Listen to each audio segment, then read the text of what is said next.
So if I'm not mistaken, Desiree, you are the second New Zealander guest I've had after Veda Austin. If any of the other guests from New Zealand are listening, I didn't mention them, but that's the only one I remember. And when I was contemplating that, I was wondering, I wonder who the first person I met from New Zealand was. And it brought me back to a really interesting experience very early in my healing journey, excuse me, wherein I was invited to a healing session with these Maori people that were visiting Los Angeles up in Topanga Canyon, of course, and they were doing this Maori body work. Mm-hmm.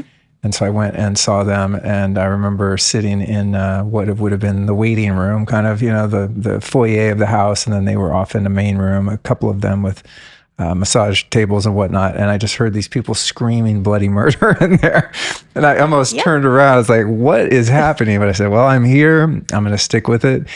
And, you know, my face is down, my eyes are closed, so I don't know who was doing what or with what they were doing. And I think they were probably walking on me and things of this nature. And I remember excruciating physical pain, but I had this incredible, it's the first time in my life I had kind of a somatic trauma release. And it brought me back to all of these traumas in my life and all of this pain and, you know, just emotional hurt that was obviously stored in my body. And that was something that I haven't thought about in a long time, but that was like one of the first connections I made between the body and the spirit and, you know, how our emotions get stored in the body. And they were really a beautiful people. And I think they were the first people I ever met from New Zealand. Wow.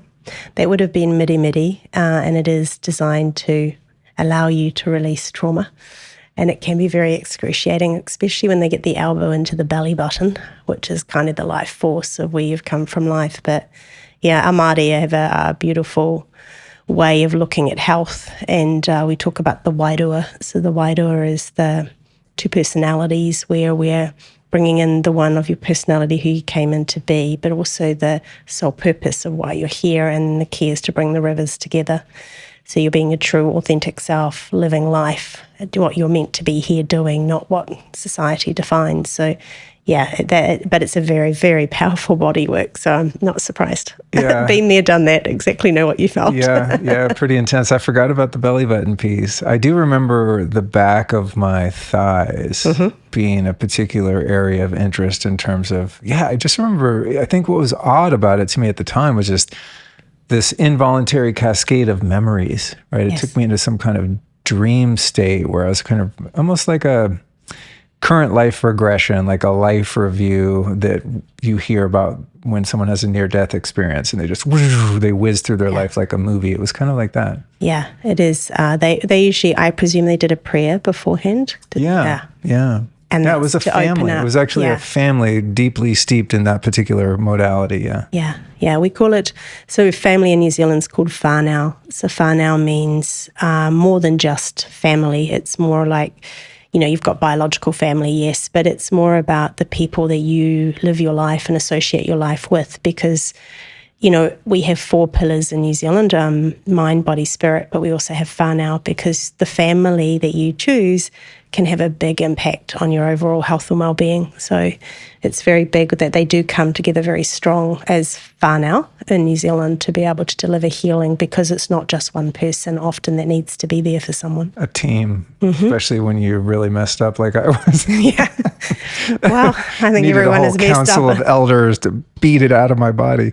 But it's funny, actually, the correlation between that and your passion and the work you do in the world around lymphatics and this technology, flow, I can never say it right, Flowpresso that you've developed. And the first time I met you was here in the house, and Freddie Kimmel, our mutual friend, who's a lovely guy, been on the show at least once before.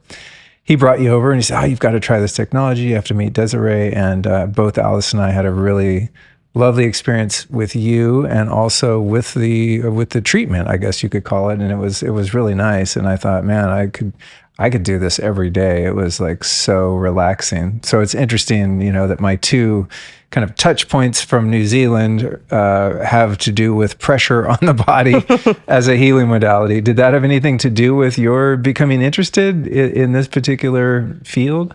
So I went through quite a life change in my late 20s, and that's when I decided to get into health. And so I did kind of an unusual journey where I did shiatsu.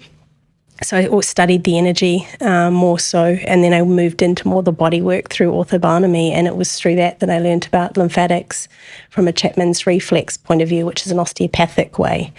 And that's when I fell in love with the lymphatics. But the beauty about being in New Zealand, we often are with elders, like the kamatua, we call them, and I spent time with one and learnt many things that, can't even, who may say esoteric or out there, the woo-woo, we call it in New Zealand. My favorite. And, you got to have because I'd already been trained to feel energy, then you were able to, understand it even on a deeper level. And lymphatics became fascinating for me because, if you're into Louise Hay or anyone that sort of, talks about the emotion associated to the body, lymphatics is all about letting go.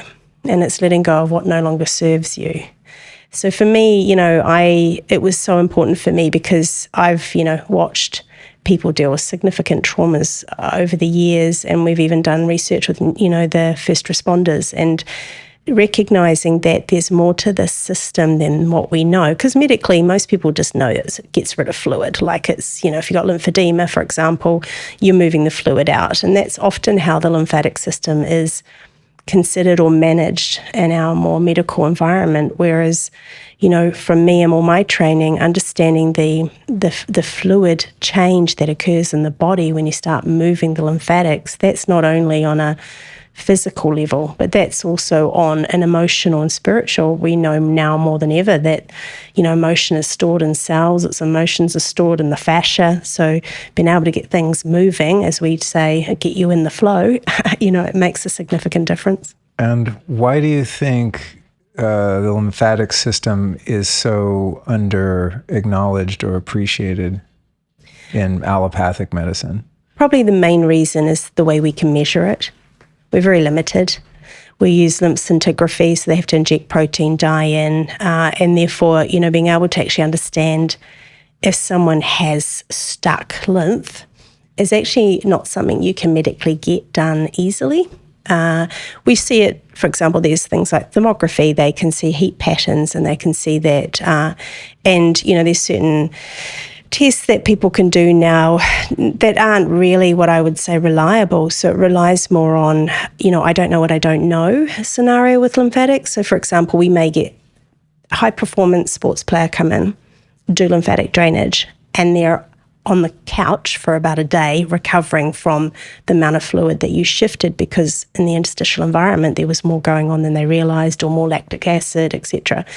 So I think it comes back to more that we still haven't found a unique way to measure, and therefore people don't really know much about it other than when we get diagnosed with cancer and we have lymph nodes removed. That seems to be the one time people start to understand its function. So when things get really bad, medicine starts to pay attention. Or, you're swelling, or, Right. You're dealing with, chronic illness. The lymphatic system is the drainage pathway. Like we need it to drain.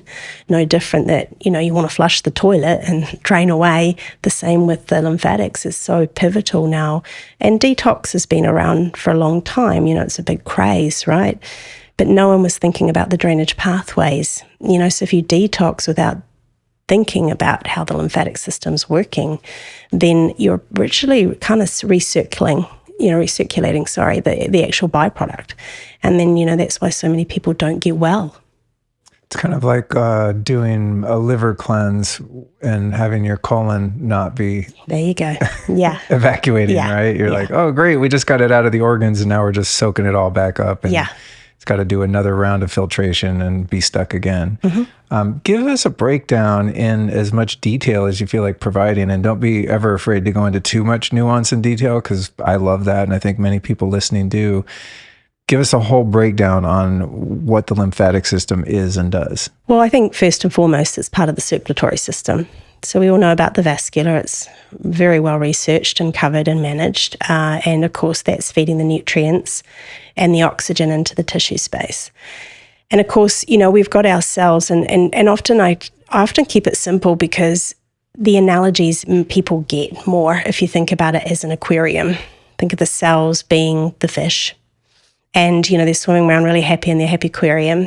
But what needs to happen to the aquarium? You need a pump to be able to filtrate that water, to clean it. Otherwise, if you're feeding constantly to the fish and they've got waste product, which occurs in our interstitial environment, so our tissue space, then what's happening is over time that water's going to discolour, and over time the fish, being the cell, would die. So we need this filtration system. So there is over 3 times more lymph than blood.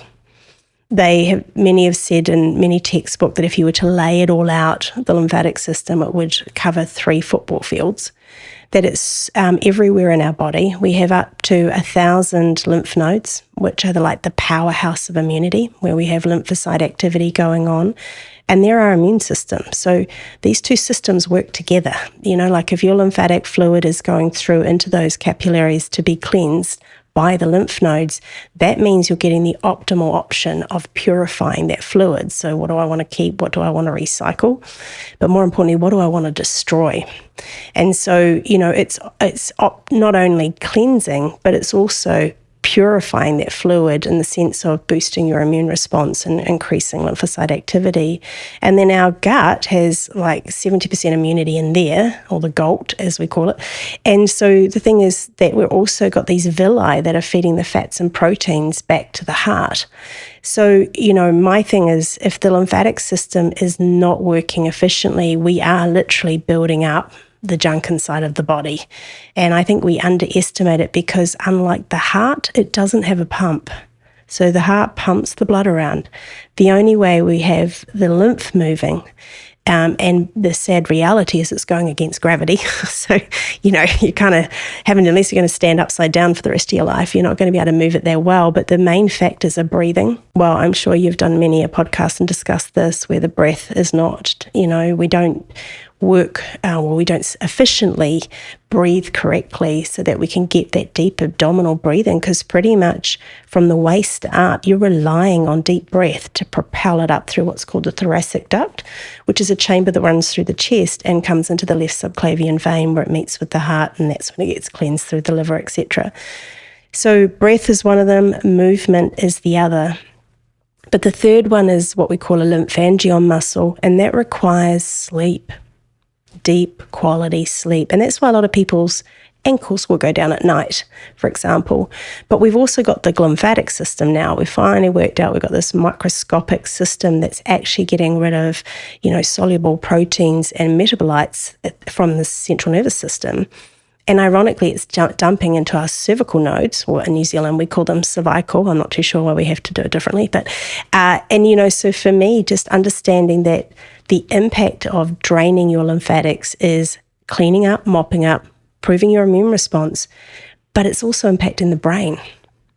And all these neurological issues we're seeing creeping in around the world is significant. And if we're moving the lymph and we're sleeping up to 8 hours, which is what's required to drain the lymphatics more correctly, we're going to have improved quality of health.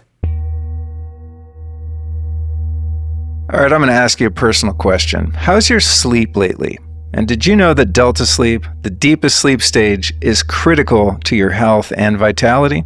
That's where your bones repair, cells regenerate, and your memory consolidates so that you can use it more effectively. But here's the thing, we lose more and more of that precious Delta sleep with every year that goes by. And no surprise, that loss is linked with a grip of diseases as we age. It's really important. So that's why I was stoked to discover the Soltec Health System. Soltec's Z-Track Analyst monitors every stage of your sleep in real time. But that's just where the magic starts. When the Soltec senses your body shifting in or out of deep sleep, it sends a message to the Z-Gen magnetic conditioner at the foot of your bed, which then sends out frequencies that gently guide you back to the right stage of sleep. And I gotta say, for real, since I've been using the Soltec, my Delta sleep scores are off the charts. It's by far the coolest sleep tech I've ever used, and I've tried a lot. So get your sleep on point by going to lukestorey.com/Soltec, SOLTEC, and if you use the code Luke2024, they're going to give you the best available discount on your Soltec Health System. Don't do what I did and wait for your sleep problems to creep up on you. Reclaim your Delta sleep right now and feel your best every damn day. That's lukestorey.com/Soltec, and the code is Luke2024. Do you think, in terms of the lymphatic system and the brainwashing, in the most positive sense, not in the propaganda way, the physiological brainwashing that takes place when you have the quality and duration of sleep required to do so, have you seen any research or any anecdotal evidence to support this idea of incline sleeping, where you're sleeping with your head a bit higher? So I haven't seen a lot. I think the lymphatic system still really is being challenged at the moment because a lot of it's been done more in mice and animals, etc., rather than humans, and it's really hard to study. But I would logically, so when we put someone in Flowpresso, we do an incline, because the minute you start moving lymph, it's like that horrible sensation when your sinuses start to drain and it starts to fall into the back of the throat. So slight elevation will always improve lymphatic drainage of the head and face area. So it's important for me as far as I'm concerned, even if we don't have the research to back it. I ask for a couple reasons. I've heard some pretty convincing supporting evidence that sleeping in that way is beneficial because of this issue, right? It's easier for things to move around if you're letting gravity, help you. However, we had this bed called a Samina sleep system, this very, super uber natural bed. And they come like that. It's like 4 inches higher on the head of the bed. And so when we moved in this house, I got one of those, and Allison really didn't like that. Well, she didn't like a lot of things about the bed, but that was one of them. So I chopped 2 inches off the incline and made it only 2 inches higher at the head. And she still hated it. And I thought it was just because she didn't like the style of mattress. It's not like, it's not as cushy as, a latex mattress or something. So anyway, we got a new bed frame, and we're going to get an Essentia mattress, which are really cozy and beautiful, and like a normal, healthy mattress. And so I put a couple blocks under the new bed frame, and just didn't really think to ask her, even though she, I'm a little thick-headed. She had mentioned she hated it, but I just thought, no, she probably just didn't like the other part of it. I mean, she won't even notice. It's only an inch or two, Put it under there, and one day she comes out super pissed off. She's like, dude, I told you I hated that incline thing. And I said, no, I think it's good for you. She said, I don't give a shit. I don't believe in that. My sleep's horrible. So I took it out, of course, and she's been sleeping much better. So for her, it didn't work.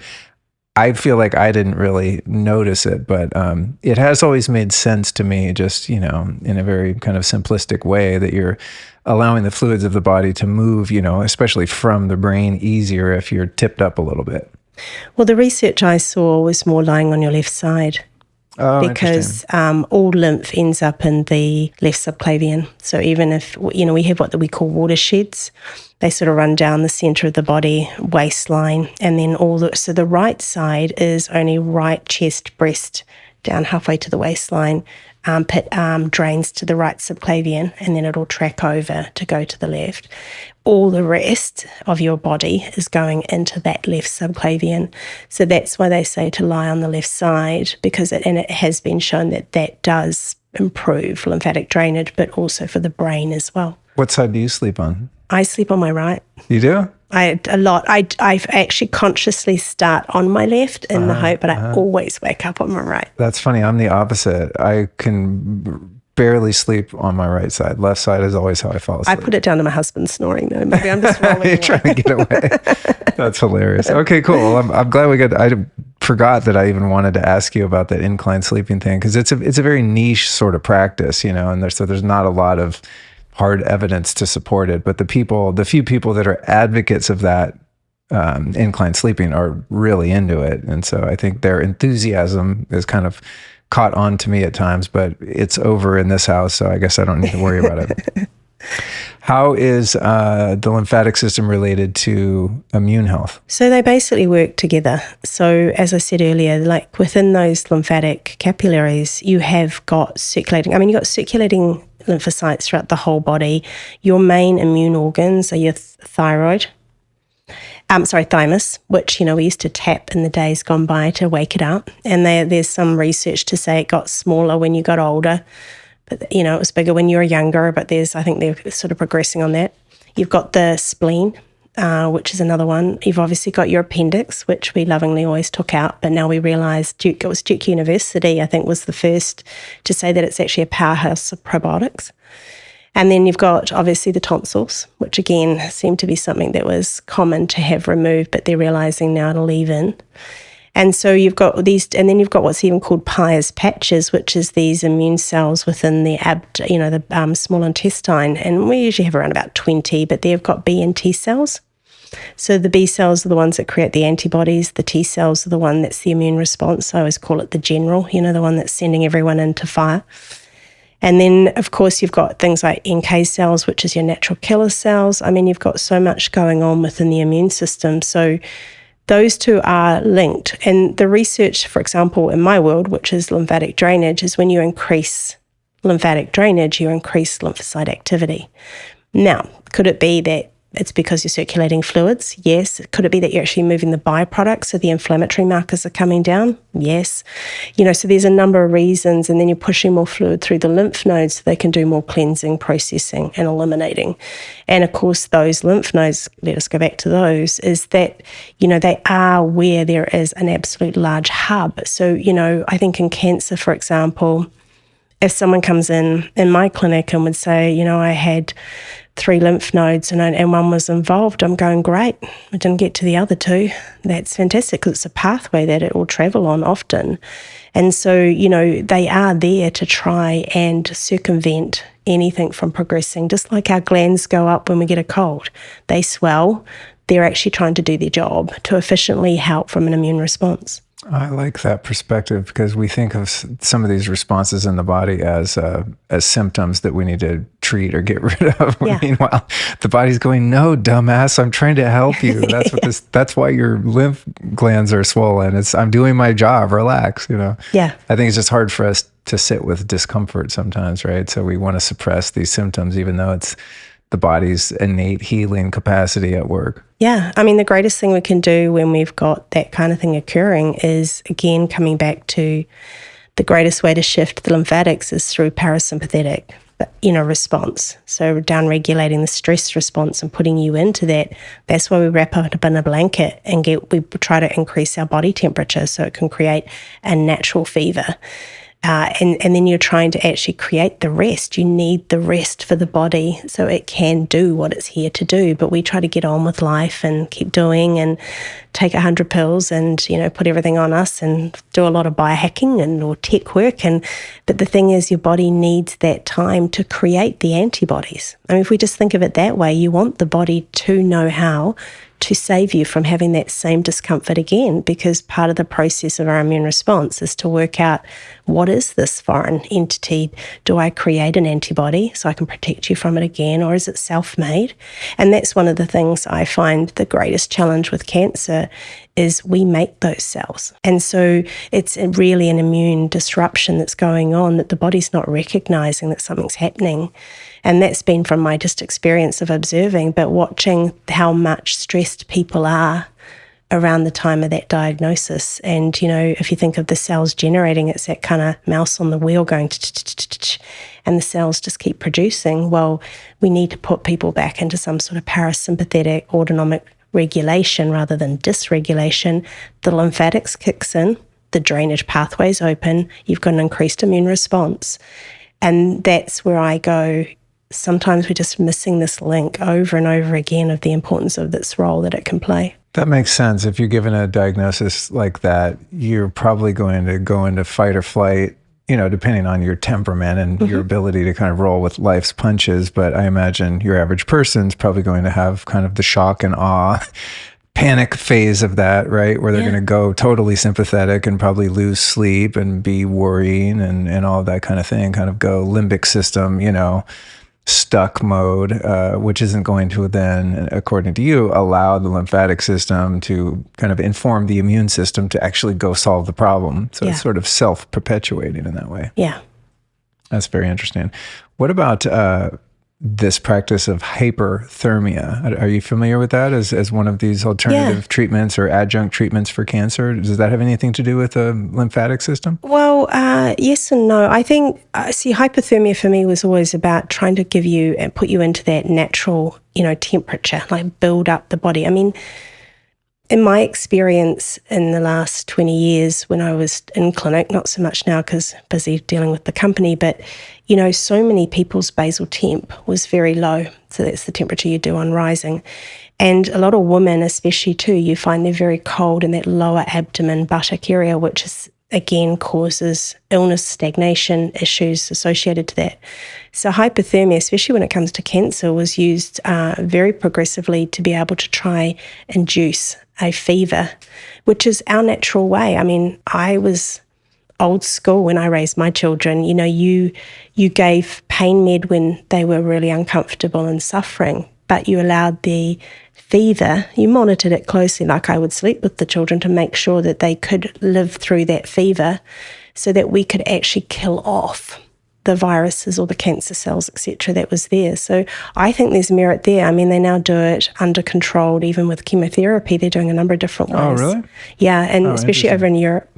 Interesting. And just to clarify for those listening, I said hyperthermia, not hypothermia. Oh, sorry. No. You got it. You know what I meant. But I just realized I was like, if I said it quickly, it might have sounded like, yeah, you get really cold. No, we're talking about like they wrap you in a bunch of heating blankets and you sweat your ass off and think you're going to die kind of thing. It's a pretty extreme treatment. It's very extreme what they do. And then you're constantly monitored.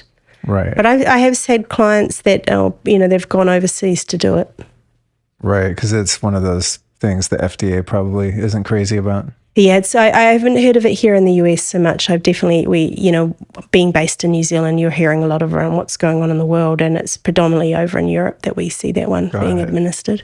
So in my admittedly limited understanding of the lymphatic system, a couple things that I've heard that are good for it would be skin brushing.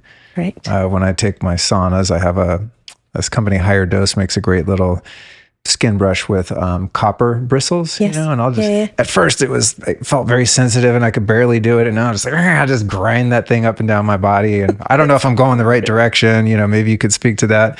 And then the other thing, you mentioned movement, obviously, but I've heard bouncing up and down. So I've had a Bellicon rebounder for years and I jump around on that a little bit, at least every day. But I think last time you were here, I was asking, I might be mistaken, but I think you said with the rebounder that in terms of, the direct impact on the lymphatic system that we're looking for, that you don't want to actually get air and like jump up and down. You just kind of want to gently bounce on it. Yeah, you want to pulse on it. So you want to keep at least 1 foot connected to the mat. And there is lymphocyzers out there that were specifically designed with 36 spring that were actually, they were part of NASA and everything. Well, this is how it all came about. And it is about pulsing if you want to work with the lymphatics. If you want to, jump up and down, that's more exercise in my world. But they are great. You've got your vibration plates now that you can get. Yeah, I've got 2 of those. Yeah, and I always go, be a little bit careful with those because they can be like they're rattling your bones. You don't want that. You want it to create a movement, and you also want to be mindful you don't overdo it. So normally most times on a rebounder or a vibration plate, we would only do 10 minutes. Because you can actually create a lot of change in that short period of time, and you want your body to know what to do with it and to be able to absorb those fluids and shift them. And some people can even get a Herx response from just doing the 10 minutes a day. Dry skin brushing, it is natural bristle all the time. Don't just grab any brush. It doesn't work. What do you think about the copper bristles? Yeah, as long as you're not scrubbing yourself like you're trying to have a shower. Okay. Just so you know. So a lighter touch would actually it's more to create that, that tingling, when someone sort of rubs their fingers across your skin and you kind of get that tingle feeling. Yeah. You want to be able to create a lovely pink colour. Okay. But not a very dark red colour. That's the difference. And because the lymphatics is predominantly 75% of it is surface lymphatics. So what that means is it's just sitting in under the skin. So you don't have to go deep because that's where then you're going into muscle. So the idea is to always sweep towards the heart, if you're nothing else, and always think of what we call proximal to distal, which means that if I've got a pathway I'm trying to open, I don't start like if you think of a toll booth, you're not the car right at the back pushing forward. You want to start with the very first car in the front. So what that means is you would start up at the terminus, which is above the collarbone, and then you'd work your way down to the feet. Whereas a lot of people start at their feet. That's what I do. I start at the feet. Mm-hmm. Damn it. Yeah, it's just so that, I'm trying to open each pathway to get the fluid to open. So then it will draw fluid towards it. And then that way you get a better response. And we always do pre-shower because that's slothing the dead cells. We get in and your skin just feels amazing for doing it as well. But you're also getting the lymphatic circulation. Well, you just changed my dry skin brushing routine significantly because I was doing it totally wrong. It's common. Really hard, starting at the feet. Damn it. Okay, well, now I know. And now everyone listening knows. In terms of the vibration plates, I have two of them. One of them is this, it's called Vibe Plate, and it's like a stretching rack. So you can like put it on and do pull-ups while you're vibrating and do a little yoga and stuff. It's quite nice. And then I have one in the garage that is the old bulletproof one that's like very strong, yes. right? Yes. And I've always felt pretty good on those, but then I saw something recently, as we do, it was an Instagram reel or something, and they were talking about if you're on a vibration plate and it's not the right frequency, that your brain experiences it as a bunch of micro concussions. Yeah. Do you know anything about that? Yeah. Because then I was like, oh God. Yeah, so that's where they've realised the intensity now, these older ones that we used to do. I mean, they used to get you doing exercise on all crazy things. We had them in New Zealand as well, but they were too intense. They were literally rattling your bones and your brain. So you do have to be careful that you are just getting a slight vibration, like around that 35, I think it's 35 hertz to 60 hertz is enough, but anything over that, it's just too intense for the body. And it will, because your brain will be shaking around. And that's where there'll be the concern that, you're going to go on and have other issues because you were trying to do lymph, but you ended up with other problems because of the intensity of the actual vibration. Cool. Yeah, something to be mindful of. I remember years ago, there was this device, I think it was from Korea, called a turbosonic. Have you seen these? It's a vibration technology. But rather than having a vibrating motor like the mechanical ones I'm describing, it's actually a giant subwoofer. Oh, wow. And so it's sound vibration, yes. and it has like a really wide range from like to bub, bub, bub, bub, bub, bub, bub, right? So it's like got this dial and you could run these different programs on it. And that one to me always felt much more gentle. Yeah. And it would kind of run you through the different frequencies, depending on what kind of setting you pick that you're working on. But I never felt like, oh, this is hurting my head or anything like that. Because it's a different kind of experience when it's just moving sound waves versus an actual vibrating motor that's bouncing up and down quickly. Yeah. Yeah, well, it will be, because frequency now, I think we're going to see more and more. I think there will be more and more vibration, but it'll be done in a different way. I'm certainly looking into a lot of different ideas at the moment around vibration, because if you can create that gentle movement throughout the body where it's like that ripple, you think of when you throw a stone in water and it creates that ripple effect. If you can create that ripple, being that we're predominantly made up of water, that you can create quite a significant shift in the intracellular as well as extracellular matrix of the body, or of the cells. So for me, I think we're going to see more of vibration, sound, and vibration done in a particular hertz, so that you're actually getting this done correctly. Whereas in the past, it was all about, let's just shake you. Kind of brute force. Yeah. Well, it's that time of year again, my friends, so listen up, because I'm going to tell you how to improve the way you do this holiday season.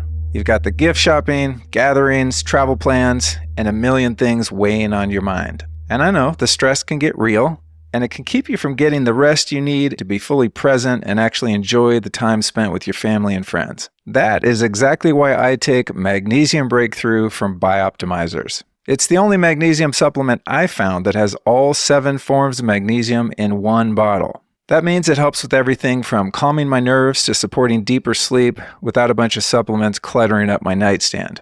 This stuff really is a secret weapon for taking on holiday madness or any other stress with more ease. So get those fingers tapping over to buyoptimizers.com/Luke and use the code Luke10 to save 10%. Magnesium Breakthrough is like turning down the volume on the chaos and turning it up on sleep. So check it out again at buyoptimizers.com/Luke. Make sure to subscribe so you get your free gifts, and make sure your monthly supply is guaranteed. Well, after learning that about the brain, I have changed my protocol a bit. Like I find it doesn't seem to kind of hit the brain if your body is more relaxed and you've got some bend in your knees, and I'll even do squats on it, things like that. It seems like if you stand up straight, that vibration is going like from the soles of your feet, and kind of you can feel it hitting your head. Yes. If you're too kind of rigid and erect in the way you're standing, and kind of the more you kind of slouch and move around, it gets dissipated by the time it hits your head. That's what I've noticed. Yeah, definitely. No, I would agree. I mean, we do have people that sit on them, mainly because they find the standings too intense. Again, you've got to be thinking about that intensity of the vibration, because even more so, it's going straight up through that spine, and then it will actually impact on the head as well. But yeah, you're not supposed to have like what I call locked knees when you're on a vibration plate. There is supposed to be that kind of soft stance, and then the whole body's getting, like, you want to feel all your bits wiggle. You want to kind of feel it all, not we just come straight wink, up wink. through the center. Yeah, that's. I'm glad we covered this, because the vibe plate, big cage thing I have, is much more gentle, and it also has variable speed, so you can select the hertz. And when I've been on that, because the other one I have in the garage is so much stronger, I've been like, is this really doing anything? It's not that strong. So I feel better now Less is using more. that one. That more is more does not really apply when you're vibrating the body. Okay. Well, and when you think about manual drainage, it's a soft, gentle technique. It's very directed. It's not. And most people will go, how in that is that going to ever do anything for me? And then they come away and go, oh my Lord, 24 hours, I knew you'd definitely done something. And so that's why you've got to be thinking about where the lymphatic system sits. And you don't need excessive force to move it. Got it. Or excessive skin brushing. There you go. Let's talk about the detox pathways. I think this is a really important distinction, because, as you said, there is a very positive trend that we're, becoming aware that our environment, the things we eat, breathe, drink, et cetera, are just full of poison, unfortunately. So many of us are like, get it out, right? And we might have Herxheimer reactions if we kind of do it too quickly or too aggressively. And it's problematic, detox in general. So you hear people creating all these different systems and programs by which to do so. But it seems to me, to your point earlier, that if you're moving these toxins from one place in the body to another, that we really need to have the channels to get them out of the body open. So maybe give us the deep dive on how the lymph and things like your technology, the Flowpresso, I said it right this time? You did. Flowpresso, You did well. can assist in that process, and maybe the potential risks in just willy-nilly detoxing the body when it's not willing to let go of what you're trying to get rid of. Yeah, so we have 4 ways of eliminating. So we've got obviously bowel, kidney, or urine. We've got breath, and that's always a good indicator if your breath's not great, that there's something going on. And then we've got sweat. So that's how we will, if we go backwards, and we'll go to how it would end, and then we'll move our way back. And then, of course, you've got the liver that would be doing a lot of the cleansing and processing. So the liver does need support. You do need to have regular bowel motions. You need to be keeping good quality water going through the body. I use the terrible analogy because it's the only way I can get people to drink water. Men keep telling me there's water in beer, or there's water in coffee. And I'm like, not quite the analogy I'm trying to make here. But, you flush the toilet, right, to get rid of the byproducts. Same thing, we need water. So for us to improve, like, you've got those systems that definitely need help. And I see, we've had many people come through our clinic that, just bowel motions alone were like every 5 days. Whoa. It was horrific to even think about how that was even being managed. But, people, I don't think, like, how many doctors go, how many times do you go to the toilet every day? Like, they don't ask you. They don't. I stopped saying, are you regular? Because people would say yes, because it was their regular. Yeah, once a week. Right. Exactly, right? And so, for me, that's the important thing about, we've got to make sure that those systems are functioning first and foremost. And then where the lymphatic system's coming in is it's taking everything out of that cellular environment, that interstitial environment. So all those fluids that your cells are bathing in right now, it's responsible for moving that. So if I take a whole lot of detox pills or do a program, and I'm not considering a poop, pee, breath, and skin, like if I'm not using those or I'm not eliminating correctly in that, then what happens is the body's basically holding back from eliminating. Then you've got the lymphatic system trying to manage all this stuff coming in, because it will come via the vascular, the gut, and it'll be circulating in. So you're starting to create this, what I call a soup of environment where you're just not getting rid of it. And I think that's where people need to understand that the lymphatic system, you may look great, physically fit, all the rest, but that's not always the case when it comes to the lymphatics. It's like for example, you might have a shoulder injury, or that will straight away impede the lymphatics on that side of the body. You may have lower back issues. Again, you're impeding all around the inguinal, which is lymph nodes in the groin. You may have had a surgery. Scars are the worst. Any sort of scar will impede the lymphatic system in some form or another. So there's all these other aspects that can impact on the lymphatics that people don't necessarily consider through the process.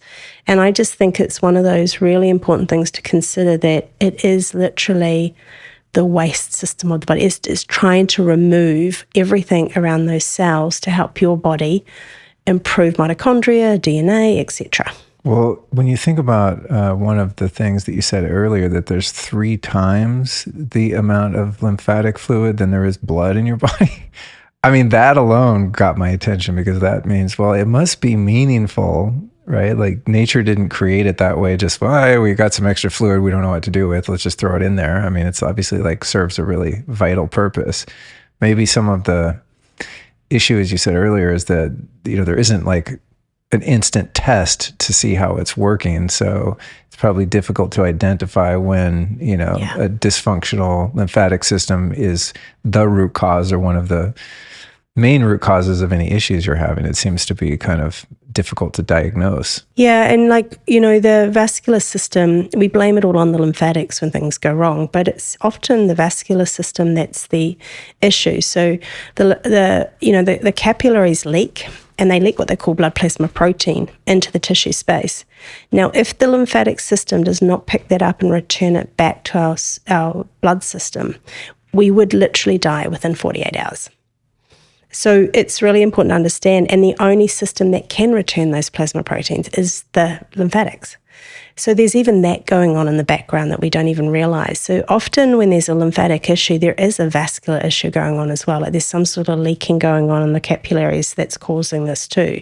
And that's why, for example, if you have lymphedema, post, from any cancer, you've had lymph nodes removed, yes, that's playing a part. But there also, for me, there has to be a vascular issue as well going on. And, a lot of people have gone through chemo, radiation, it all impacts on the way these capillaries are working. And so you've got to start getting a problem in the tissue.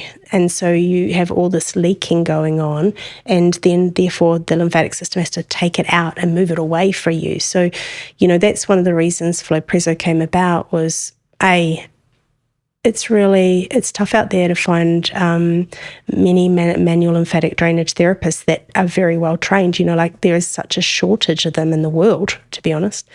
And so part of the drive was a doctor going, come on, you must be able to create something for me. And I'm kind of looking at him the whole time going, you got to be mad. I'm not a med tech person. I've never developed anything in my life. I just, work on bodies. But part of it was, that was the reason we put heat in. And because I wanted to create vasodilation, I wanted to create improved circulation, blood flow, get the heat into the body, bring that core body temp up, coming back to your hypothermia. I'm not cooking someone to be uncomfortable. I'm more, warming them up, warming their core body temp up so I can improve circulation, so that then when we're doing the sequential compression, we're able to then move that lymph and change the consistency of it. Because it's supposed to be a little bit like skim milk, but it can end up a bit more like thicker, like cottage cheese, it can actually change its texture. So you want to be able to keep getting things circulating. And therefore, when we circulate, we move, we've got now nutrient increase, decrease, more importantly, of inflammation. And then the body can start to really recover and uptake the product they're taking. We've seen that time and time again, where people have found that their supplements, they're actually noticing a different intake, or if they're on medication, they're having to have it reduced because their body's able to uptake now differently, because it's more It's more pure or cleansed, so it's not dealing with as much inflammation. So then we can actually improve how the body's absorbing as well. Interesting. For those listening, oftentimes when someone's created something, we'll have our little display table here, and we have a couple of your small devices here. But for those listening, could you describe the Flowpresso system? What I remember is there was kind of some sort of compressor or generator component, and then you put on this kind of full body suit, this Michelin Man sort of suit. Then the machine goes on, and it was like a wave experience of pressure, like kind of moving through the body, like a four-handed massage or something like that, with the warmth, as you indicated. So that was my experience of it, but I couldn't like draw it for you right now. I'd have to go to your website and go, oh yeah, that's the thing. So maybe describe, what this is and what makes it different than, just someone doing great body work on you or something like that, or even a human lymphatic drainage specialist. I still want to disclaim, because that's my background too, is that there is times you do need a well-trained lymphatic therapist, especially post-surgery or anything that there's been major. We need to isolate where is the build-up, where is the environment now that's under stress from that surgery. So your axillary nodes, which are in your armpit, built up, like have we got a stagnation around there, that kind of thing. But so the suit came in as more as a general overall. So there's a compression, like you said, a controller unit, that delivers the compression and heat, and we plug in what we call a mattress, which is just something that lays over the massage table that holds and houses all the cords. And then you have a set that goes on your feet. We have a compression chamber that hits the base of the foot, so the plantar, because when you're walking, that's pumping lymph as well. And then we have it around the ankle, and then we have 4 different chambers in the leg. We have 2 in the abdomen as well, or around the torso, so down in sort of the lower back and the upper around the rib area, just below the xiphoid process. And then we have a back piece, and that's designed to bring the shoulders up, because so many people suffer from so much stress in their shoulders these days that it was really to hone in on that subscapular area. And then we have 2 compression chambers in the arms. And so what you're describing, the wave, which is a perfect way to put it, it is a sequential. So lymphatics have one-way valves up through each of their capillaries, or we call them capillaries, you call them capillaries. And so the idea is that when the surge comes through, these valves open and then they go into the next chamber. So if you're moving fluid, the last thing you want to do is let go until you've been able to create the propulsion, the propelling of that fluid into the next chamber. So that's why they overlap as well. So there's a very specific way to be able to get that fluid up. And part of putting the technology where we had compression in the back was so that we could lift up and pump that thoracic up through the centre of the chest, because we don't have it over the chest, because people tend to feel anxiety when they've held down across that chest wall area. And so then by delivering the heat and the compression, we're literally trying to move, a little bit like Freddie always uses the analogy of toothpaste, right? We're literally squeezing the toothpaste out of the tube to be able to bring the fluids up to where we want them to meet with those subclavian veins and then go to the heart. And then you can process through the liver and eliminate accordingly. We do have 2 modes in this technology. That one, which I just talked about, is what we call more around the lymphatics. We also have one we call sports mode, which is kind of like a full body isometric. It's the only way to explain it. So it's a compress. It starts at the feet again, hold, all the way up the body, and then a full body release once it's done at quite a hold for about 5 to 10 seconds. Great for moving the fascia. Great for getting blood flow really increased. So our sports people tend to love it. It's very good for performance recovery. It's like you just come in and you go out completely different, because it's like getting a full body reset, like the whole flush, everything starts to move. And in clinical care, we often use that more if someone's, that's dealing with more of a health issue, or probably weight loss is a really good analogy to give you, is, when someone's trying to lose weight, they're doing everything right, they're still following the program, but all of a sudden they stop losing weight. It's like they're stuck. This is when we'd put them in mode 2, because it's kind of a bit of a push. It's like, come on, let's change the body's behaviour. And sometimes you need that, like I've dealt with trauma cases and everything, because this thing does feel like you're being wrapped up, loved and hugged. We get everything from first responders through to sports people saying, God, I just feel like I've been hugged all over, which is, if we change that into explaining what that means in a more of a medical, I think it's like the deep pressure therapy. It's like having that weighted blanket on, but it's warm, you're cozy, there's a sense of safety. So you kind of let go. And so in trauma situations, we do it mode 1, but sometimes that mode 2 is actually to be held so tight, so strong, just like you do with often autistic kids. You hold them really tight and then they relax because there's a sense of safety. And that's also where mode 2 can be very beneficial. Well, that speaks to the parasympathetic element, right? You want the body to be relaxed if you want things to move inside. Otherwise you could just picture the contraction that you feel when you're emotionally charged. I mean, you can feel your body get tense. It's just a natural physiological response. So yeah, it makes sense that it would be so. And that was a great description. And that's like, oh yeah, I remember that. What was it like for you as someone with no experience in, I'm assuming, engineering, product design, and so on?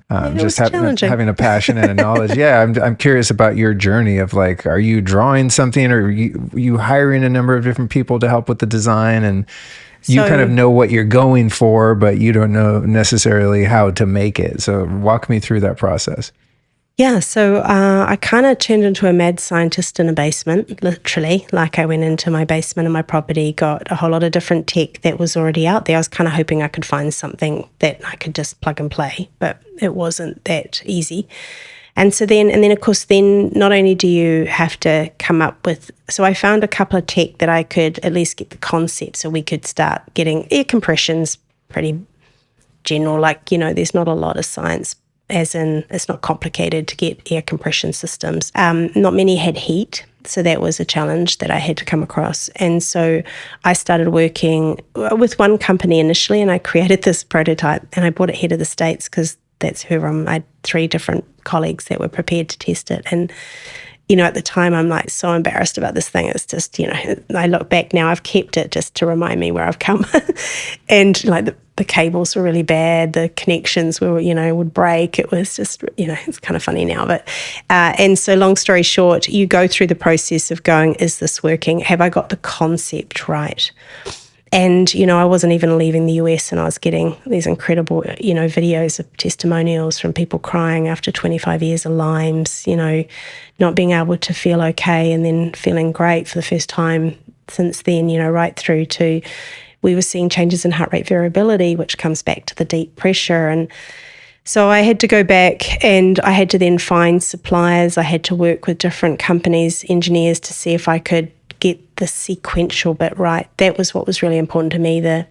We can always adjust the technology or the pieces, for example. You can allow for that, but that sequential was a lot of time. No, that's not right. We need to adjust it. Now we need to do it this. And that's where it really was tough there for a little while. And then, of course, everyone was learning about the old tech and wanted to buy this. And so, I am so grateful for the 3 people that supported me over here, because they went on and started selling the new one before it was even launched. And I think, our first shipment came in and we had pre-sold it all. And this is the first time these 3 people even got to see it. And they're like going, oh, thank goodness, this is even way better. So that was sort of a moment where I was like, oh, thank goodness we've got it right. But then the problem we had is we launched February 2020 to have our whole country shut down in March. Oh. So that created another whole group of issues. But, where there's always a silver lining, right? And 6 months later, I happened to mention, I was doing some studies with the cardiac clinic there, and we were noticing these improvements to sleep and these improvements to stress and anxiety and heart rate variability. Like it was making a significant adjusting someone out of sympathetic into parasympathetic. And I happened to mention there was a critical incident in New Zealand in our local area with police, and I got contacted by the local welfare office, and they said, look, we want to put this guy in. He doesn't want counselling, but we've heard about this tech. Could we put him in? I said, sure. Well, he went back and said it was incredible. So I met with the wellness team, and very long story short, we went into our initial pilot trial with, we had 19 police officers, ranging from, we call them AOS, you call them SWAT, right through to frontline. And we started testing that, could we change heart rate variability? Could we improve blood pressure? could we change fatigue? Could we change stress, anxiety, and sleep? And we got a yes all the way through, like significant changes. So then we had the opportunity to turn that into a 135 candidate group. And these were police officers, male, females, different locations, so smaller communities, large communities, from the AOS, as I said, right through, to the child support people through to the frontline. And so, of course, that creates a whole lot of variables, right? Like it's challenging when you've got, this one system is all that's available and we're relying on them. We've got no involvement in what they sleep, what they eat, what they drink, what they behave, blah, blah, blah, and what the incidences they were managing at the time. And, of course, this is when, I don't know if you remember, but New Zealand got put through where we were ostracised if you weren't vaccinated. So what happened is that created a whole lot of upheaval. So, of course, the police were trying to manage that. And so it was a really stressful time. But out of that 135, we end up with a 91% improvement of sleep. Now, this is one session a week of 40 minutes for 3 weeks. We had up to 62% change in stress and a 53% change in anxiety. Incredible. And that's why, the value of being deep pressure, held, safe, and given an environment for 40 minutes where you can let go, allow your body to do what it needs to do. In other words, by whether it's lymphatic drainage or whether it's just going into parasympathetic, to get those results, that's what came out of the plus for me of being stuck in New Zealand and I couldn't travel, was I was able to learn all these other things that this technology was doing that I probably would never have had an opportunity. It would have just been purely a lymphatic drainage technology. Wow. I love your attitude there. The silver lining. There's always one, even if it takes you a while to find. Yeah. Yes. Sometimes it's challenging. If you're a fan of this show, you likely have some knowledge of the concept of quantum energy. We've covered it a lot over the past few years. Put simply, quantum energy is the source energy that exists in literally everything. Every one of us constantly interacts with the quantum energy fields around us. What sucks, though, is that your energy field can be greatly disrupted by environmental toxicity and chaotic energy created by EMF. Well, thankfully, the innovative folks over at Lila Quantum develop products to strengthen and protect our biofield and even mitigate harmful EMF. But let's be real here. Anyone can make claims about quantum energy products because this energy is, by its very nature, invisible and therefore difficult to prove. What can be proven, though, is whether or not a quantum energy product has a positive impact on the body. To solve this, Lila Q provides a grip of randomized, placebo-controlled single and double-blind studies proving the many benefits of their products. Of the various studies listed on their site, the dark field microscopy studies are some of the most intriguing. These studies demonstrate significant protective and improvement effects of the quantum block technology on human blood following only a 10-minute exposure. To feel the effects of quantum energy yourself, here's what you do. Go to lelaq.com and use the code Luke10 to get 10% off your first order. That's LEELAQ, lelaq.com. With Flowpresso, this is something that would be used by a practitioner. So people listening that are like, oh, wow, this is cool. I want to get one of those. This isn't something that's like a consumer product. This is a practitioner product. So how would one find a practitioner? Are there a lot of them in the US by now, or Yes. is it difficult to come by? Yeah, so we're a Class 2 medical device. We were approved by FDA. So that was a big tick for us. I mean, it's more that it just shows that we're prepared to put the time into all the safety and the challenges that can create, which was quite challenging because I ended up taking the lead in it March last year after about a year and a half with an agency and got us through, after, because I knew who would not, you'd like to think I knew what the tech was so I could answer it. So that meant that now they are licensed healthcare practitioners. So, your chiropractors, your, medical doctors, but also, estheticians can use technology, so can acupuncturists, those kind of things. And so we have, I think there's like over 400 clinics here in the US now. So we're still taking off. I still think I'm a startup, even though I'm 4 years in, only because of the limit of travel. That's a lot, though, considering, what happened in 2020 that kind of stymied your launch and your potential for growth. I mean, delayed that's us 2 quite years. A lot. Yeah. So, and so we do on our website have a location map. Not all our clinics are up there because some of them choose to. They have certain in-house programs, so you have to go and do the whole program. You just can't turn up and do Flowpresso. Oh, okay. But the ones that do, and I mean, if not, they can always reach out to our team, because one thing we've learned in New Zealand is that you can be in a different state and it's shorter to drive to another state to get to a Flowpresso than what it is within your state. Right, So, depending on where you are Yeah. in the state. Yeah. Like if you're in Texas and you're on one of the edges, it's definitely going to be closer than trying to get to Dallas or Austin or something, right? Correct. You could dip into Arkansas or whatever else is close by. New Mexico, I think, is another one. yeah. Okay, so we're going to put the show notes for this one at lukestorey.com/Flowpresso, Presso, and then your website is flowpressousa.com. We'll put all of that clickable in the show description. When someone's doing a Flowpresso treatment with a practitioner, is it usually advised that they're taking some binders or taking a sauna afterward? What happens if somebody's really toxic and now we're moving it around and we're opening up these pathways and we don't have anything to sort of catch it and get it out of the body? What are the other kind of adjunct in terms of detox protocols? Yeah, so a binder is great. Now, just to note that you are fully clothed in this. Yes. Because, we don't want you to sweat in the suit for starters, but and that creates another barrier of security. But definitely a binder does help significantly.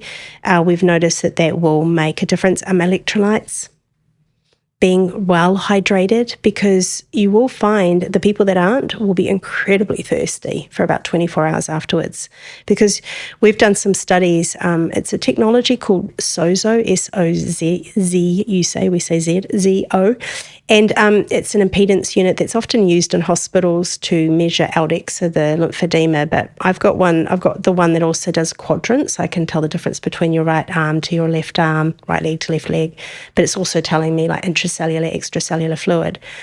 And we've only done a small study at this point. We're going to do a bigger one, but to date we've noticed there's about a 2% change from extracellular to intracellular. So we're pushing fluid into the cell, which is what we want fundamentally.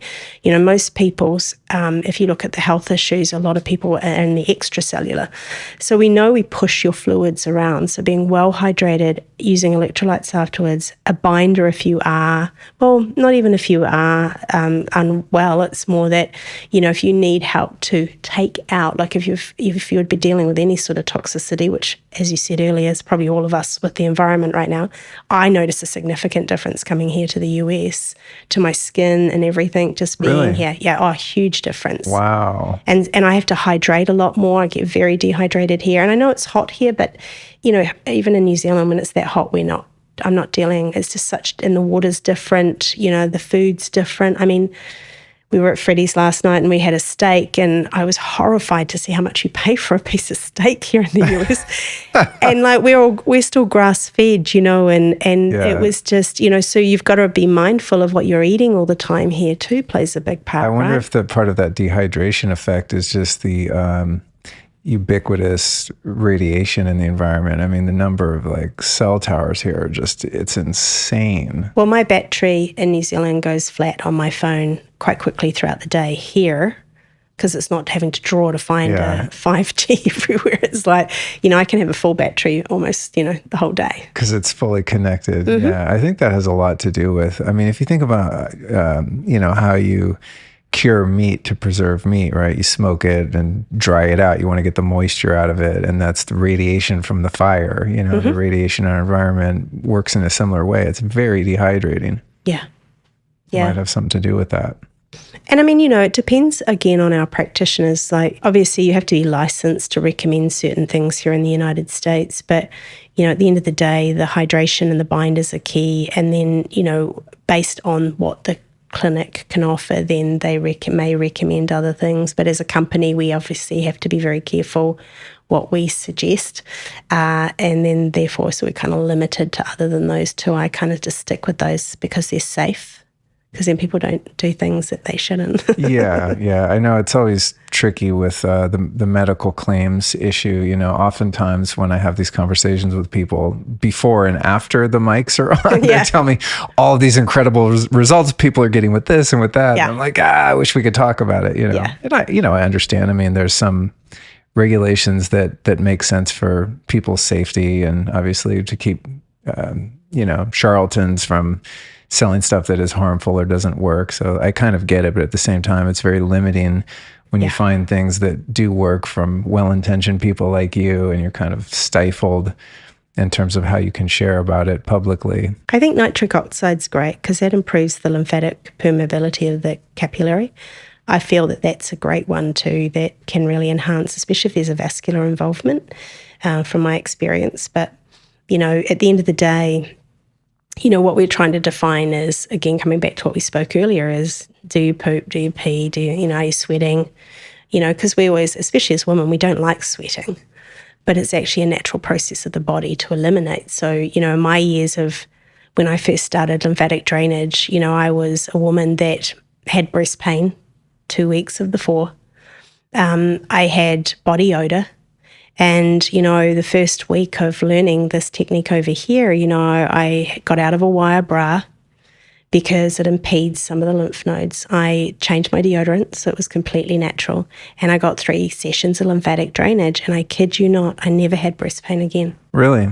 And the only time now that I'll have any body odor, and it's usually out of one armpit, is if I'm like, in a podcast with you, for example, I might notice that, I'm a little bit more stressed or sensing something that I will actually see it. But, I don't even use deodorant now because, the thing for me is when you've got your lymphatic system moving and functioning, the reality is, when it isn't, you will get body odor.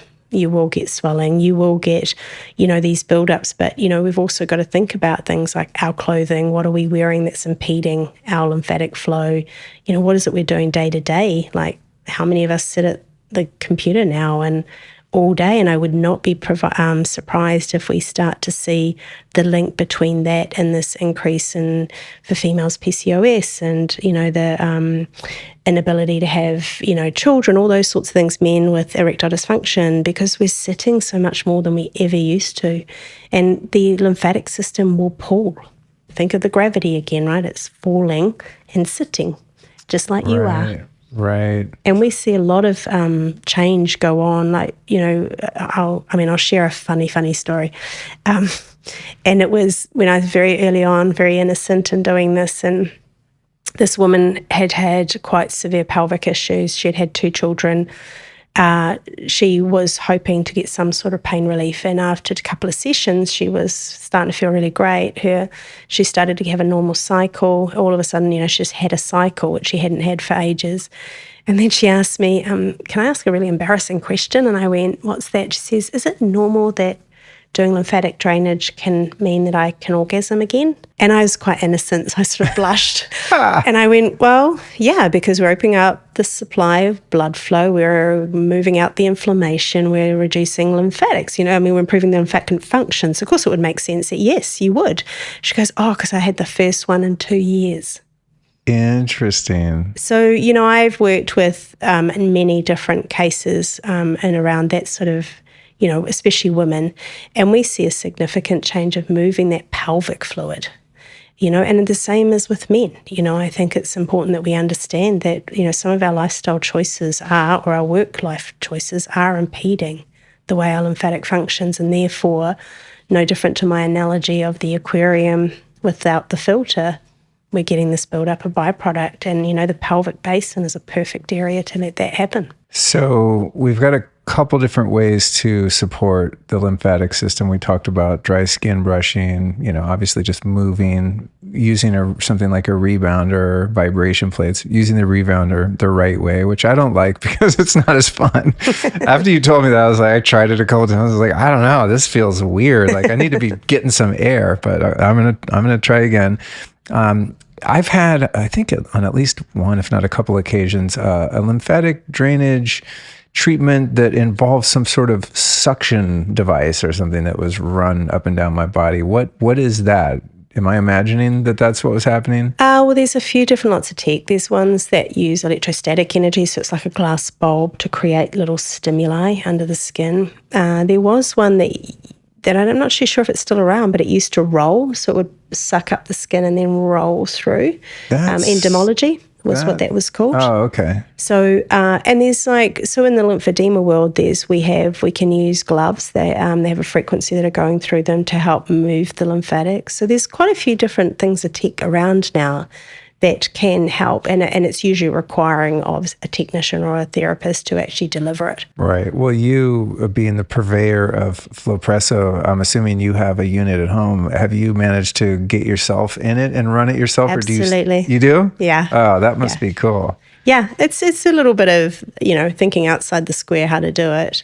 But there's just a process. It's quite easy once you know how to do it. You just you've got some stuff pre-plugged and ready to go, and the machine's obviously all set and close enough for you to hit the button, and pretty much you put your feet, your legs on. And it's got to take time to come through. So we're at 130 millimeter per mercury.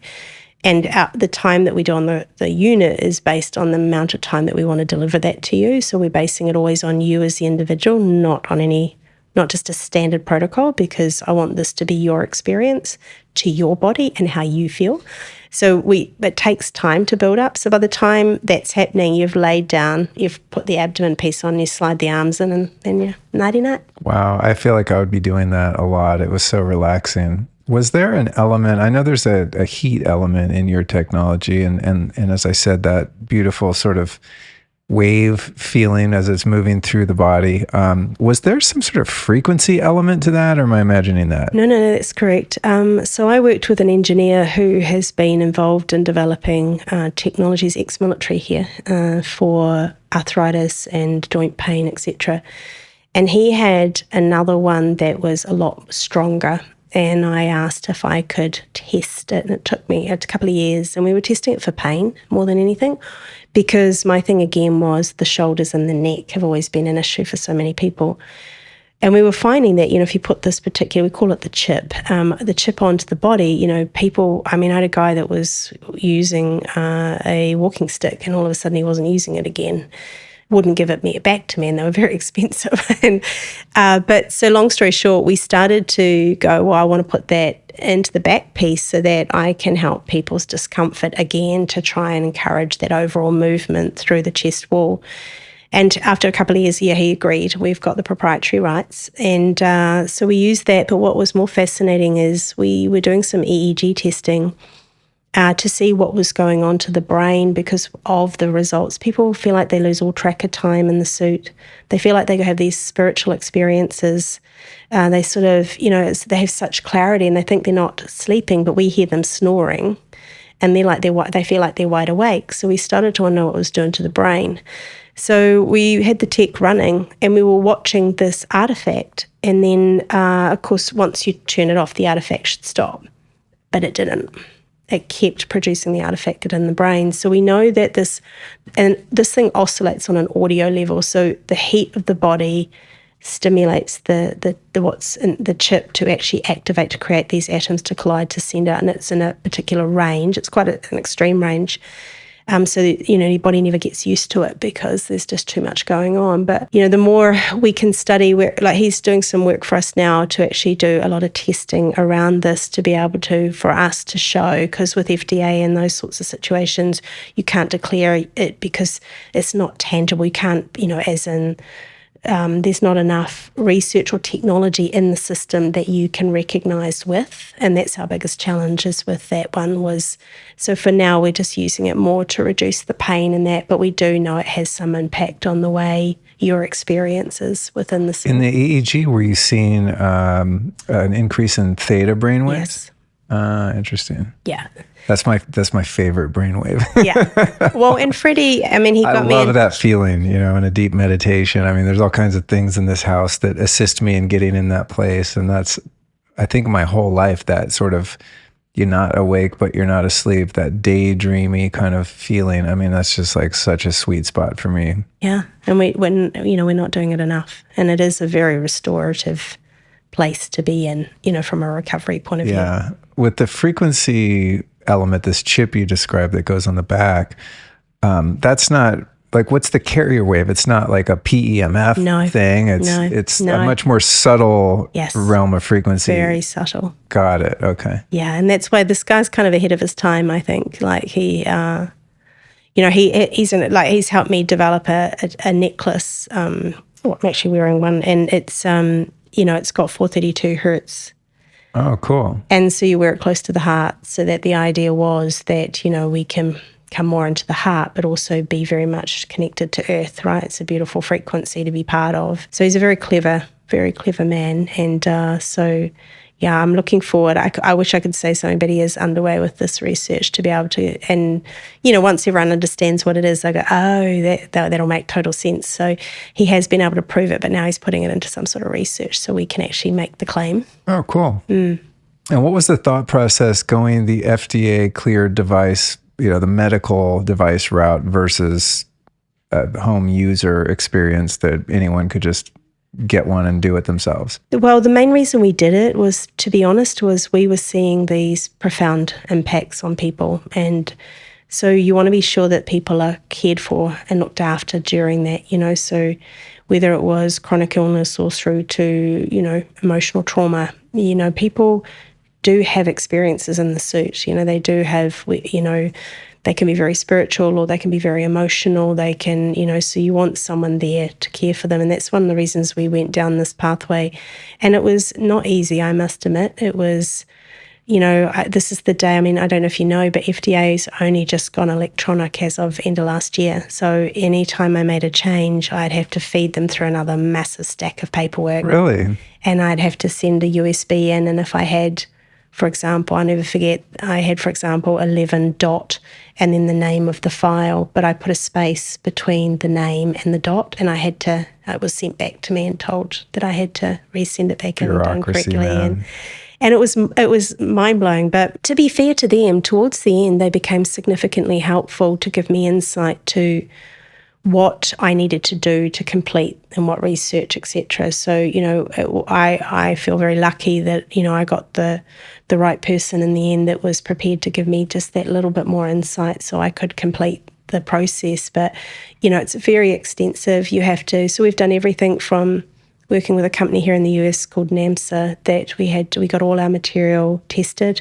So for toxicology, for flammability, for even in vitro. So if you happened to be pregnant, we didn't know, we knew baby was safe. Oh, right. Right through to, very increased or very thorough testing of the machine and how it works and, the safety and efficiency, because really that's what it comes down to, is safety and efficacy. And so, by the time you do all that and then, these screeds and screeds of paperwork, there was I think it was something like about, by the end of the submission was something up to about 368 pages of information that we had to deliver on. It was quite a journey. I wouldn't recommend anyone take it on.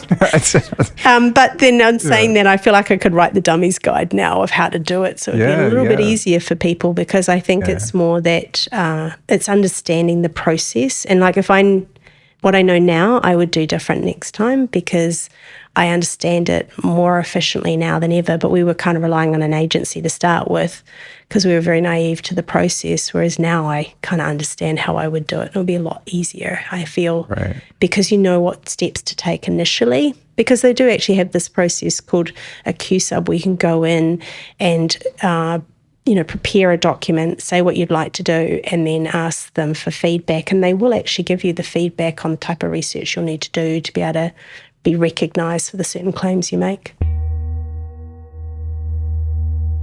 Well, they say age comes with wisdom, and I'm hoping that's true. But unfortunately, it also comes with wrinkles. So I'm going to let you in on a secret that's been soothing out my complexion and keeping my skin firm and toned. It's the red light face mask from Bond Charge. You might know Bond Charge as a holistic wellness brand with a huge range of science-based products to optimize your life. I'm a big fan and have been for quite a while. Their red light face mask emits both near-infrared and red light, helping to boost the production of elastin and collagen in your skin. Treatment time's about 20 minutes a day, and because it doesn't obstruct your eyes, it doesn't even have to interrupt your flow. I just strap mine on, set a timer, and go about my day. Another great feature is that it's cordless and rechargeable. Plus, it puts out literally zero EMF, which is super important, especially on a sensitive area like your face. So to get your red light face mask, here's what you do. Go to bondcharge.com/lifestylist and use the code lifestylist to get 15% off. Oh, and unlike other brands, Bond Charge very intelligently removed the blue and green light so you can be sure the mask won't disrupt your circadian rhythm or your sleep if you use it at night.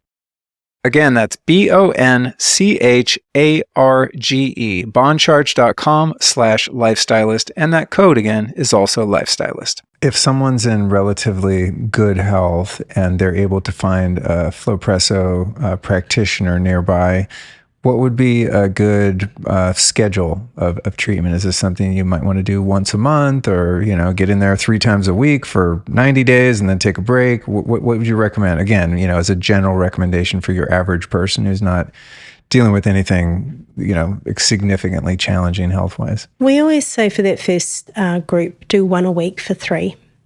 You want to get that lymphatic system moving. It is, you're kind of waking it up is how I kind of describe it, and get the flow going, like get things moving.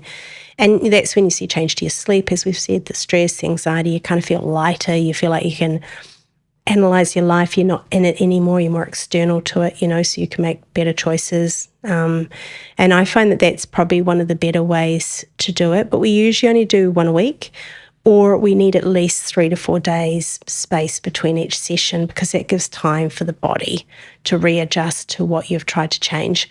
And then it creates a new normal, as I say, because otherwise if you do it every day, you will detox. You will have quite a Herx response. And sometimes I feel like that's not appropriate unless you're traveling from out of town, and usually you're with clinics that know how to manage that. So they're hydrating you, making sure you're eliminating all those sorts of things. So that's our recommendation. Well, Freddie is the only person I know locally that has one of these. I think he has a couple, right? Alice and I were at his house one night, and I think he had us both at the same time in separate rooms. And I was like, oh man, but he lives kind of far from here, But I clocked it, and I was like, I'm going to come back and do this a few times, and then I haven't. Now he has this beautiful sauna there, a wood-fired sauna. He has so many great, kind of wellness. You can do biostacking there now. You've got it. You can go. So this has been inspiring to get over there.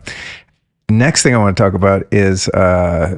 You do have a couple consumer products now, which you sent me recently. And for those watching the video, one of them is rather innocent looking little ball. It's about the size of a baseball, and it looks like kind of like the Death Star, in Star Wars.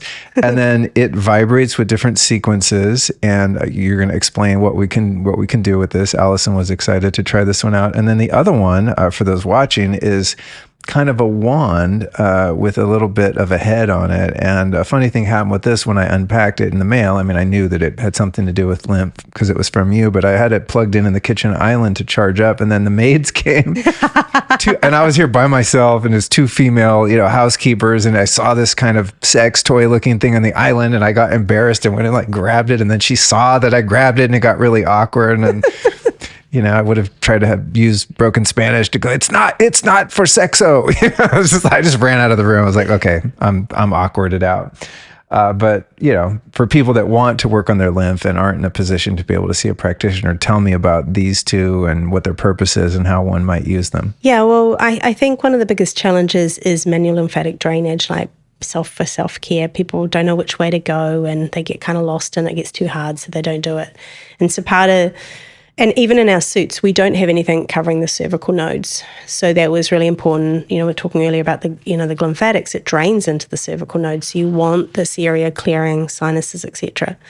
And so that's what came out of the Flow Vibrate. And yes, when I made it, I didn't think about that it would have this kind of look that, but I've come to say to everyone, I'm all about the flow. You do you, whatever that looks like. But really it was designed more. So the reason this particular head was designed this way was so it could maneuver around the face. So the great thing about this is it has 3 different vibrations. So it's basically light, medium, strong. And the strong you'd never do around your face. It's too strong. It's more for your abdominal area. And so the idea is that you're following the pathways of lymphatics. It's kind of the lazy person's gua sha. Oh, okay. So it's and the neck on that, for lack of a better term, is flexible, right? Yes. So it's going to follow the contour exactly. of your jaw And your it's not neckline. supposed to be pushed really hard. It's supposed to glide over the skin because you want the vibration to have time to create that microcirculation. You want to create the stimuli. And so this one became very popular very quickly, actually. We've been selling this not quite 2 years, and it's been surprising. Like, we have people using it now for TMJ, speech therapists. It's also being used for stimulating the vagus nerve. A lot of people are using it for the beauty side of it, get rid of the puff, the dark rings under the eyes and the swelling, etc. And but we've also created a whole lot of videos to show you how to use it for the breast tissue or the arm area, also the abdominal and the legs. So it's not limited to just the face, but it was designed because we did not have anything. So often the clinics might do a little bit for you while you're lying in the suit, while you're waiting for the session to be, because what we try and do is work out, are these pressures correct for you? And we take you through 2 or 3 cycles before we will leave. We'll put headphones on, cover your eyes with an eye mask, and then leave you to just drift. And then of course people buy them so that they can do the self-care. But one of the other areas that we identified in the suit that we didn't have was the armpits, so the axilla. And there's so much that goes on in that area, and that's a big hub of where they take lymph nodes if you've had breast cancer. And so for me, that's been predominantly a lot of my work was working in the breast cancer industry, was wanting to make sure that we could do something for our armpits where we didn't have to do a lot of work and we could literally hold them in there. And so we will do that in clinic often, where we'll have those in your armpits operating while you're in the suit. So we're getting that extra drainage occurring. But it was also a little bit, I will admit, I was also making it for myself. When you get those little points, pressure points, you just want to be able to have something maneuvering, especially around the shoulder area. So that one's got vibration, but it's also got oscillation and pulse. So that's where it's really good for things like arthritis. You can hold it in the hands. Plantar fasciitis, you can be rubbing it on your foot. And it's so strong that if we turned it on now, I can guarantee that downstairs someone will feel it. Like, it does have quite a strength. I'm going to turn it on. Yeah. So if you put it on the floor and put your foot under it, you'll actually... Yeah, it is. Yeah, I have it on the third, the pulsing one. Yeah, and so it's about breaking up fascia. So we've had some really cool results around hypertonic pelvic. God, it's vibrating the whole floor. Yeah. I'm so glad I didn't try these out until you got here, because I was like, well, she made them. I'm going to get from the horse's mouth the real deal on how to use them. And so it's great for those sore feet at the end of the day if you stand all day, and you can really get into those reflexology points. That feels good. Yeah. I'm not just saying that because you're here. Strong. That feels really nice. I know. And then, so, we've just completed a whole lot more videos on how to use this, because we had one of our amazing outcomes that we've heard and subsequently learning more about is for pelvic issues. So people with incontinence or pain, having it near the perineum or on the sit bones, you're releasing all that tension through the pelvic area. So it's been proved to be quite useful for many things. So we're quite excited about where it's been heading, because we've been getting some great feedback. And I apologize for calling it the Death Star, because it's good for you. We'll call it the Life Star. Oh, we've got it nicknamed the Death Star. It does look like that. It does look like it. That something planet, out of So this is the one that you're using under the arm. Yes. Okay. It feels amazing. Wow. Yeah. How cool. And then, so the great thing was then you could have that under your armpit, and then you could be doing the breast tissue with the wand or the flow vibrate. And so then that way you could actually achieve a lot more in a short period of time, because, people are time poor. And if they know that they can do their lymphatic system at home with something that they don't have to overthink, and because, when you're doing hand work, you do have to know which direction you need to send the fluid. Whereas when you're using vibration, it's all about creating the stimulation. So, we do try to teach you which way to go. But if you got it wrong, it's not going to cause anything major. Wow. Super cool. I'm so glad you sent these to me. I'm going to really have fun with these. I mean, that on my feet felt really nice. Yeah.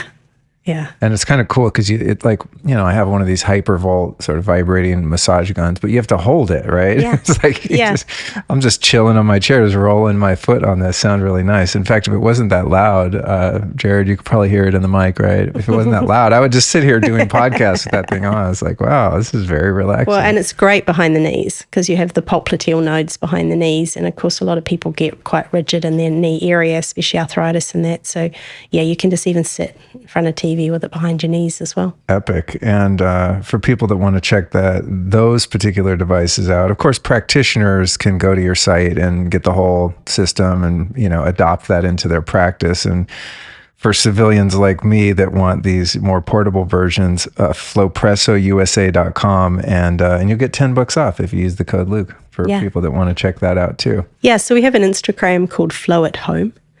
And so the idea is there's stuff in there as well to learn that can help you. On YouTube, we have them as well, a whole lot of how-to videos. So you can, because I think that's important that when you put a bit of tech out, people need to know how to use it, get the most out of it. Yeah, exactly. I didn't know you had the videos. Well, and I knew you were coming over here, so I could just ask you. But I'm like, I don't know. I don't want to use it wrong or break it or do something counterproductive. We'll do some demonstrations afterwards. Yeah, then I've just got to hide it when when people that don't know me are over. Well, we have people on airlines using them now. Like, it's so funny. Really? I mean, these photos of people on the airline doing, because, when you're flying, it does really affect your sinuses and that. So, a lot of practitioners now are just using them. And we have wholesale, and affiliate codes and everything as well for clinics as well, so that they can stock the product. And, again, it's just trying to help people do more for their lymph. And as I said earlier, we're time poor. So, if you're watching a movie and you're still just sitting there, you can at least do your lymph while you're watching it. So you're sort of, stacking. I love that. I'm all about stacking and multitasking. Yeah. I mean, that's the thing. You only have so many hours in a day when it comes to self-care and just wellness practices. If each thing takes 10 or 20 minutes and you can only do one at a time, you're only going to do one a day, probably, if you're lucky. But if there's a few you can do at the same time. That's why, in the sauna, I just kind of have adopted skin brushing the wrong way, incidentally. Sorry, at least I'm doing it. But yeah, I'm sitting in there anyway, right? So I'll put DMSO on and magnesium oil and just kind of do as many things as I can to maximize that 10, 15 minutes that I'm in there. Yeah. Oh, that's very cool. I felt like there was something else I wanted to ask you that was really important. Oh my God, it slipped my mind. And then the minute we stop, I'm going to remember. Well, maybe I'll remember, maybe I won't. If not, I'll ask you when we're done.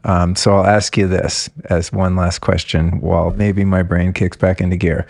Who have been 3 teachers or teachings that have influenced your life that you'd like to share with us? Who has made you who you are? Wow, there's been so many. Probably one of the most profound was this Kamatua Charmaine.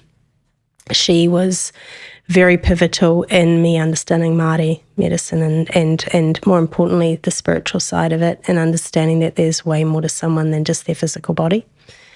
And then I trained in my orthobonomy with a gentleman there, and he actually taught me how to work with horses because I can't speak. And I'll never forget learning how powerful that can be when you've not got the talk going on, when you've not got the noise around you. And I'll still never forget the day that he would teach us to hold the rein with our little finger, because that's your heart meridian for anyone that does acupuncture or shiatsu. And so we would hold the rein, and then he'd teach you to non-communicate, in other words, you're not talking, you're actually trying to communicate with the horse. And this horse kissed me on the side of the face. And I kind of did that double take, and I looked at it and I went, nah, I'm just, I'm seeing things. And I went, but I'd like another one. And he kissed me again. Wow. So you learn through touch of an animal, like we do this heart sacrum where you lay your hand on their chest wall and then you put it right at the back of the body and to try and envisage, and you do what they call a figure 8. And if you do it on children, they will literally just almost go to sleep on you. But you do it on a horse, it creates quite an interesting impact. And, they almost fall over. And just understanding energy and the greatest, that was huge for me to be able to really, you feel and you think but you don't know. And then probably the third one would be a surgeon called Dr. Beth Dupree here in the United States. In my earlier years of teaching here, she let me come in and watch breast cancer surgeries. And that was profound because not only did I observe what happened and how it happens, because I could then help my clients more efficiently, but she actually let me hold lymph nodes. Oh, wow. And as a teacher, you want to kind of know what you're talking about. So for me, that was profound to actually know that is how it felt. And therefore, when I was teaching, I could actually show people with confidence that it is. That's beautiful. Are lymph nodes, when they're out of the body, anything like that type of seaweed that has like a string and then a little ball and a string? And that's how I picture them in the body? Yeah, we call it bladderwrack in New Zealand. It's yeah. Bladderwrack, exactly. Yeah. Is that kind of what they're like? Oh, interesting. This was more of a cluster of flesh because they were only doing that sentinel node biopsy at the time. Okay. So there was only like 2 or 3 in there. But yeah, and they kind of, I mean, I would say they're a little bit like that, a pea that's defrosted and you squish and it kind of, but actually the great thing is it does rebound. So, I think that's where, you get that, you just understand them and you can feel them. And a lot of people, you can feel them on the inside of their legs and then you can teach. And so then someone's really getting to understand how to do that hand technique more efficiently if they know what they can feel is actually the lymph nodes. I remembered my last question. Thankfully, because I can't stand when that happens. And then you'll be driving away. I'm like, there it is. Too late. I heard years ago, I'm always working on air travel to make it suck less because it just annihilates me every time. And one of the things I heard was if you wear compression socks and a compression shirt, that it is helpful. And so I've been doing that for years and I find it is helpful because the times that I forget, I feel worse. So maybe some placebo, maybe some science. What do you know about compression clothing in general and specifically as it pertains to flying? Why would that be helpful? Well, to be fair, I learned the same thing with traveling here to the States. I mean, one of my flights alone is 11 hours. Oof. So, for me, I started to see that, it was knocking me around a lot more. But when I wore full compression, so I wear full compression pants, not so much the chest, but the pants, that I noticed a significant difference in how I could just get here and get on with the day kind of thing. And so there's a bit of research in the lymphedema world, but still depends which paper you read. Like most of them will say it will minimize the amount of swelling that will occur.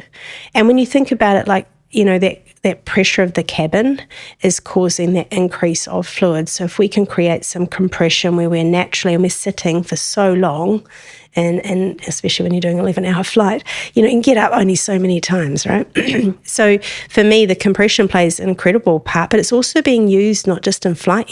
Sports people are using it now, and they're seeing an improved recovery from the lactic acid because it's all about moving those fluids. So I find, personally, I wear them not just flying now. I will wear them if I'm going to be standing all day, or I know I'm up for a big week, especially if I've got lots on, or if I'm sitting too much.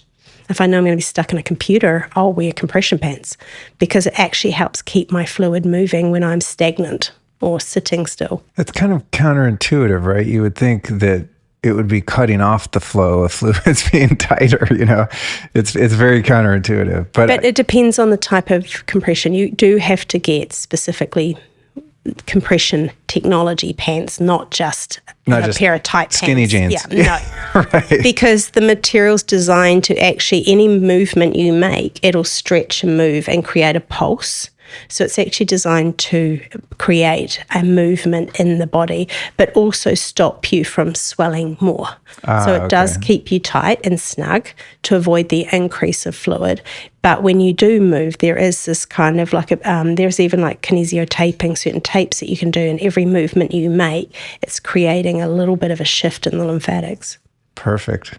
I'm glad I remember that. I'm going to keep doing it then. Yeah. And thanks for the reminder that it's not only effective on a plane, because there have been a couple of times where I had a speaking engagement. I knew I was going to be on my feet and talking to people and doing that. And I've worn the socks and find that my feet actually get sore less, yes. Which again, to me is counterintuitive. I'm like, shouldn't they be cramped and sore more?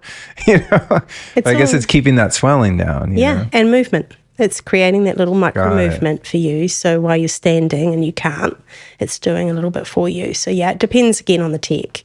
Like there's some really cool stuff that have come out now. A company called Elastic, and they have even little micro pearls in it. So that's great for women with cellulite and that, to get that kind of. And so if you deal with lymphedema, we actually bind you in something that has these little squares of foam to try and break through the interstitial and to create bigger compression. So, the more and more we see this come out, as long as it's good quality product, then you will actually see a benefit from it, whether you're sitting around or whether you're in a flight. Epic. Now someone just needs to come out with compression technology clothing that isn't made of plastic. There you go. Yeah, that would be great. That's the only thing that sucks. Everything out is. there that I've found is, it's just like God knows what for the endocrine system. So you're like getting a benefit, but it's not perfect, because there's a downside to it too. Freddie keeps hassling me to do that next project. Oh, really?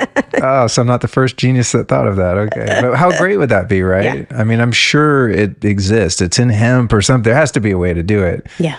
Without wearing a bunch of plastic on your body, Yeah, that would be the best. Epic. All right. Well, thank you for coming all the way from New Zealand. I know you didn't just come here to talk to me, but I came to Austin. Yeah, you did? Okay. I'll take it. Because we are kind of in the middle of nowhere in terms of the geography here. Well, thank you so much. It's great to get to spend some more time with you after our first meeting. And I just love your passion for this particular niche topic that is more important, I think, now than we realize. And thank you for making cool stuff and putting it out in the world. Thank you. And thank you for the opportunity to be here, Luke. I really appreciate it.